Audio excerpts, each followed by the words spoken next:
On that deal, that was the first successful deal that AHM did where you really felt like you need to keep repeating that, what you have going on. Is that correct? Was that the first deal? Yes, that's correct.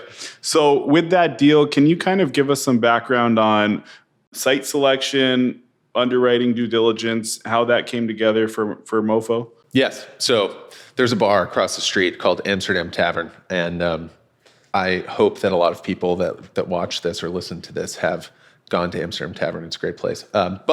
So Rob Maltby and I, the M&H, so we were having a beer daydreaming about how we'd like to be sponsors one day. And we both look across, after maybe 2 or 3 beers, we look across the street and see a dilapidated car wash. And it's about 17,500 square feet of land. Once we looked it up on the city's website, and we're like, that's the one. Rob's like, it's not for sale. I'm like, I don't really care. So we did the research. We started making phone calls to the owners. We sent them letters, and eventually they called back and said, yeah, we would love to entertain an offer. And nothing had been, we have the benefit there of being in a mature, stable neighborhood. However, we were the first mover in terms of ground up development and adding anything that was built in the effectively after 1950.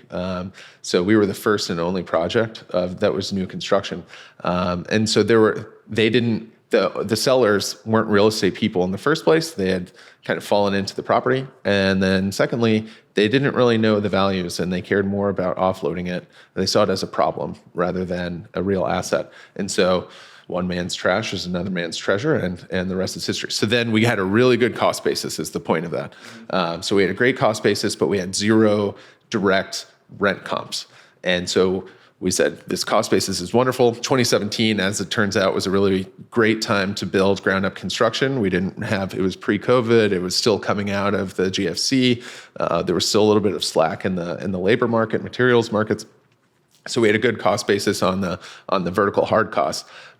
But again, we had no idea what our operating income and expenses were going to look like. And so we just said, hey, we think in a good day, we're going to be able to get this rent rate, it's 100%. Let's just back it down to 80%. And if the return on cost still works, then let's go for it. And the return on cost still worked, and we went for it. And what do you know? Year over year, compound annual growth rate, we're probably looking at like 7-ish% of rent growth for that specific property. Now, our whole portfolio isn't like that, but that specific property. And I think it just, it says a lot about picking a neighborhood that you want to be in and that other people want to be in, and finding those opportunities that other people don't see. So when you found that opportunity, how did the structuring look like for the debt? And also, when you were getting the quotes on the construction, what did that process look like, since you guys were not new to the business, but new to the business as entrepreneurs? Yeah. Oh, of course. So it's scary. When I'm brokering debt or equity for a third party client, it's very easy to talk so positively about them, paint them in the most optimistic light. But I'm a pretty reserved person. And so whenever you're talking about yourself, it can be, for me, it's really challenging. So when we started packaging up our debt requests and sending it around to people, we were getting a lot of no's, because they're like, well, 2 of you live in LA and only 1 of you's here, and none of the 3 of you have ever done anything like this. Sure, this is a great underwriting package, and it's a beautiful and well thought out, laid out, lots of details, succinct debt request, but that's not enough. So eventually we were able to convince a lender, I won't say which one, but they were happy that they did the deal because we paid them off later, that we actually did know what we were doing and that this was a great risk to take, and it was for the improvement of the city and of the specific neighborhood. So where I'm going with this too is we had 80% loan to cost debt, and it was at 4.5% fixed rate debt. The interest rate was good. It was 25-year AM after the first 2 years of the construction period. But it was 80% loan to cost. And then whenever we talked, that went against a lot of, say, the coastal investors who said, I just lived through a horrible experience in 2008 through 10, and you want to have as much equity in the deal as possible.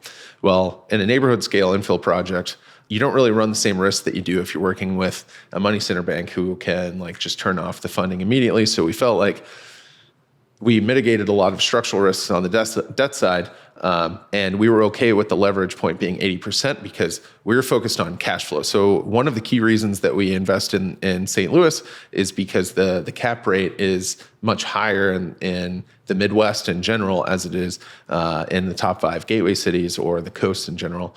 And so you can have a 60% loan to cost loan on an asset in LA, but it's at a 115 DSCR. But you could have an 85% loan to cost loan in St. Louis City, and it's at a 140 DSCR using the same interest rate and structure as the loan. So what we care about is actual cash flow less than loan to cost metrics. So that's why we structured it 80% loan to cost. We also needed to structure it that way because it was a $6.5 million project, not a huge project, but again, it's our first one. We're in our late 20s, early 30s, I guess, actually, to date myself. But yeah, and we passed the hat to friends and family saying, hey, we need to raise some money. And every $100,000 that we needed to raise was $100,000 that we thought we weren't going to be able to raise and that we didn't have a project. And so we needed to lever up as much as possible our first deal. And that's what we did. And then the rest is common equity, traditional co-investment on the GP side, the HM group side. And then once again, only child. And I went to my mom and said, hey, here you have a retirement account. Like, you can actually invest in this deal. And so she did. And she said, if you mess this up, you're only screwing yourself over. And fortunately, we have returned all of that equity plus some. But that's how we structured it. Got it. There's a couple of things there that I'd like to touch on. So earlier on in our conversation, you mentioned $35,000 not being a lot of money, and then clarified that in the world of commercial real estate, it's not a lot of money. I would imagine you spent more than $35,000 just on reports on that deal. Just appraisal, phase one, things of that nature. And then the other piece, you mentioned the debt being fixed rate. So was it was it fixed during the construction period as well? Yes. So that's Is that typical in your world? It is for us. That's another reason that we very much enjoy these neighborhood scale projects, because then you're working with we almost always work with a community sized bank. They're wonderful to work with. They actually work with you if there are issues. Almost always they do. And they also will structure really mutually beneficial loan debt structures. And so every instance that we possibly can, we take out fixed rate financing.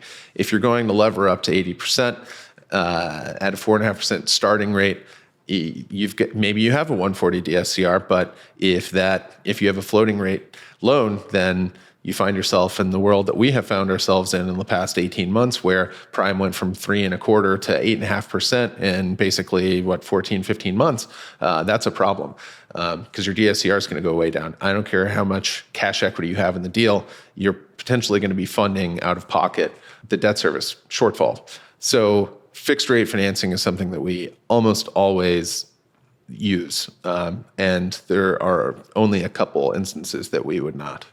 Got it. Another similarity there, we always use fixed rate debt.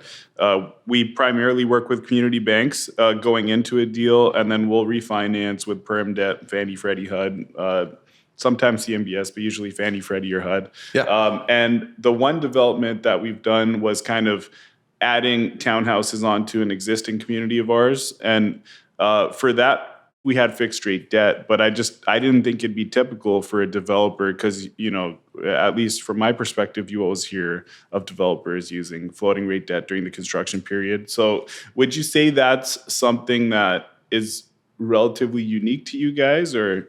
That's a hard question to answer, but maybe, probably. Mikey and I have $5 billion worth of experience in terms of structuring debt and equity over a 10-year period. And so we have learned both the good and bad things that we see that our clients have the decisions that they've made, and we have tried to pick up on both of those good and bad things. And I think that this is really probably starting to drive home the reason why we love $5 to $15 million projects. If you have a $30 million construction loan, there's no way that your lender, you're not going to be able to work with a community bank. And there is almost no way to have a fixed rate construction loan with any lender other than a regional or community bank. And so this is why we really like this scale of projects, because you can just repeat this over and over again. And then take out financing with Fannie, Freddie, HUD. We agree with that. And hopefully it's cash out.